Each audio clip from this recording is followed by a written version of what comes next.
सभी किसान भाइयों को मेरी तरफ से राम राम सत श्री अकाल। कुछ दिनों से मैं ये देख रहा हूँ कि गवर्नमेंट के जो मंत्री हैं, अफसरशाही, वो सभी यही कहने पे जुटे हुए हैं कि किसानों को भ्रमित किया गया है इस कृषि विधेयक बिल के ऊपर।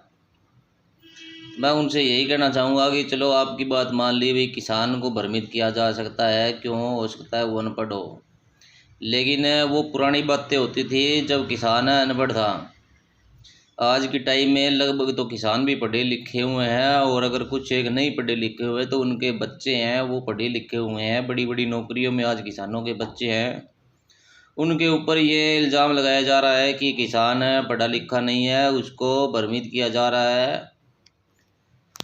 तो उन अफसरशाही से और जो किसी मंत्री हैं और जो कुछ अंधभक्त हैं जो ऐसी भ्रांतियां फैलाने में लगे हुए हैं कि किसानों को भ्रमित किया जा रहा है, उनके लिए मैं कुछ एक ये जो 3 कृषि विधेयक बिल आए हैं उनके बारे में थोड़ा बहुत बोलना चाहता हूँ, जो मेरे संज्ञान में है, जिसके बारे में जितनी मेरे को जानकारी है उसके बारे में आपको बताना चाहूँगा।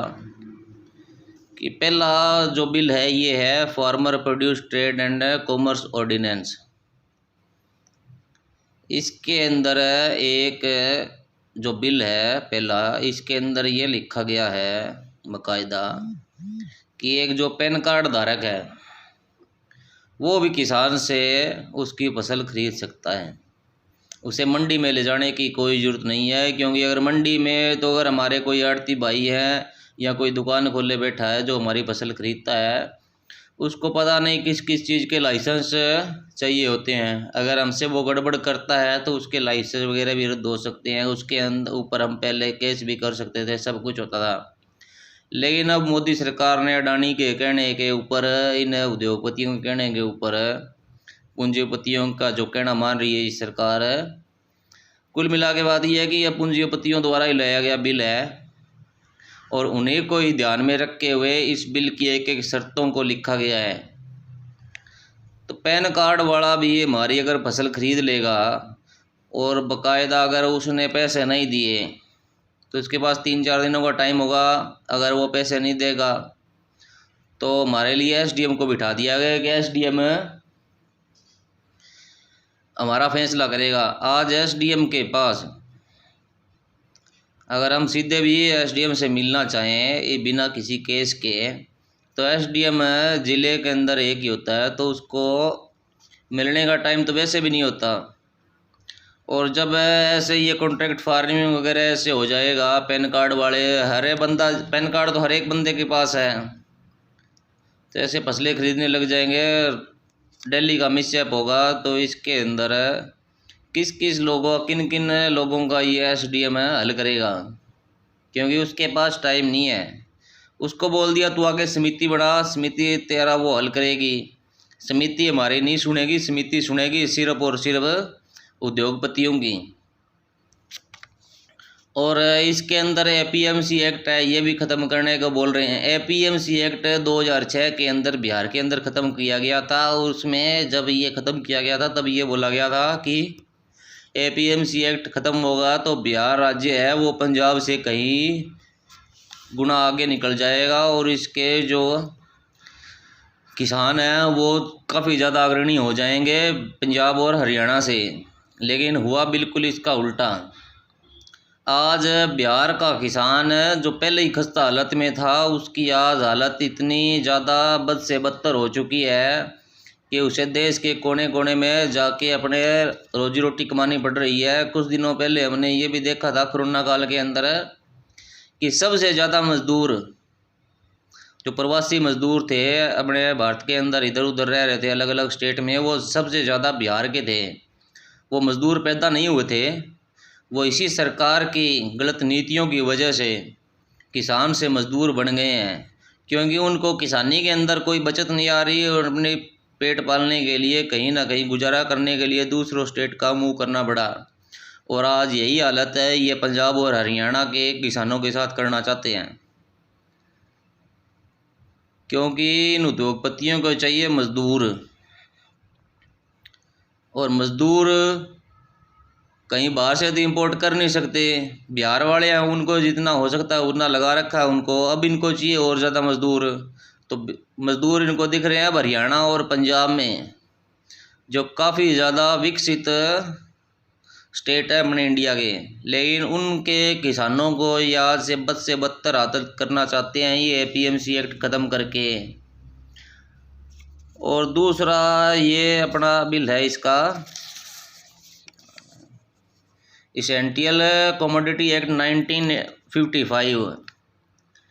इसके अंदर इन्होंने ये लिख रखा है कि किसान अपना स्टोरेज कर सकता है फसलों को। आज मैं इस किसान विरोधी सरकार के नुमाइंदों से ये कहना चाहूँगा कि ये बोल रहे हैं कि किसान अपनी फसल को स्टोरेज कर सकता है। इस एक्ट में लिखा हुआ है किसाने के फ़ायदे की बात है कि अगर फसल का जब भाव आएगा तब ये बेच देगा और नहीं अपने पास स्टोरेज रखेगा। आज किसान की ये हालत है कि जब वो खेत में अपनी फसल निकालता है तो वो खेत से अपने घर के लिए या अपना जो आड़ती है वहाँ तक ले जाने के लिए या जो उसकी मंडी लगती है वहाँ तक अपनी फसल ले जाने के लिए उसको अगर अपने पास उसके खुद के पास ट्रैक्टर है तो ठीक है, नहीं फिर उसको जल्दी से तो ट्रैक्टर भी नहीं मिलता और उसको बोलते हैं ये कि तू स्टोरेज कर ले। जो खुद के अपने खाने के लिए कणक नहीं रख सकता, गेहूँ नहीं रख सकता, उसको ये स्टोरेज करने के लिए बोल रहे हैं। जो खुद आज कर्जे के अंदर है या उस किसान की इतनी माड़ी हालत हो चुकी है